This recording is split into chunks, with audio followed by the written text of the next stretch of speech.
இன்னைக்கு சண்டே. ஆனால் chicken mutton இந்த மாதிரி நான்வெஜ் எதுவுமே சாப்பிட தோணல யாருக்குமே. ஏன்னா இந்த வாரம் ஃபுல்லாக வந்து பார்த்தீங்கன்னா சிக்கன் மட்டன் ஃபிஷ்ஷுன்னு எல்லாமே சமைச்சு எல்லாருமே சாப்பிட்டோம். புது பொண்ணு புது மாப்பிள்ளையும் ஊருக்கு போயிட்டாங்க.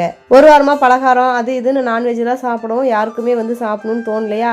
சரி சிம்பிளாக ஏதாச்சும் புதுசாக செய்யலான்னு யூடியூப்பை கொஞ்சம் சர்ச் பண்ணி பார்த்துட்டு இந்த சோயா பன்ல வந்து சோயா கீமா செய்யலான்னு சொல்லிட்டு ரெடி பண்ணிட்டு இருந்தேன். 2 நாளாக குழந்தைங்க இட்லி தோசைக்கு வீட்லேயே மாவு அரைச்சி செஞ்சு கொடுங்கம்மான்னு கேட்டிருந்தாங்க. நேற்றே வந்து பார்த்தீங்கன்னா அரிசி ஊற வச்சு இட்லி தோசைக்கு மாவும் ஆட்டி எடுத்து வச்சுட்டேன்.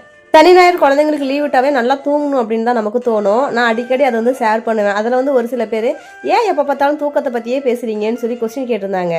தூக்கம் அப்படிங்கிறது சாதாரண விஷயமா நினைக்கிறீங்களா? ஆனால் தூக்கம் அப்படிங்கிறது ரொம்ப பெரிய விஷயம். வாழ்க்கையில் எவ்வளோ பணம் வேணால் சம்பாதிக்கலாம்.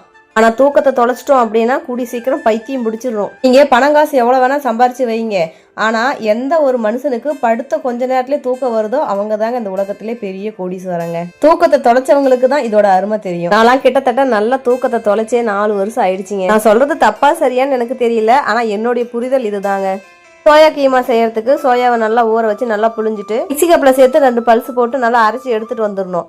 தண்ணி ஊற்றாமல் அரைக்கணும். அப்போ தான் வந்து கொஞ்சம் பளபளன்னு வரும். அதுக்கப்புறம் அதில் வந்து பார்த்தீங்கன்னா கொஞ்சமாக இஞ்சி பூண்டு பேஸ்ட்டு, தயிர், உப்பு, கொஞ்சம் மிளகாத்தூள் இதெல்லாம் சேர்த்து நல்லா கலந்து ஒரு 10 நிமிஷம் இல்லை ஒரு 1/4 மணி நேரம் போல் நல்லா கலந்து ஊற வச்சிடணும். சோம்பு, சீரகம், பட்டை, லவங்கம், 2 டேபிள் ஸ்பூன் அளவுக்கு நிலக்கடலை, அது கூடவே 4-5 முந்திரி சேர்த்து நல்லா வறுத்து பேஸ்ட் மாதிரி அரைச்சி வச்சிடணும்.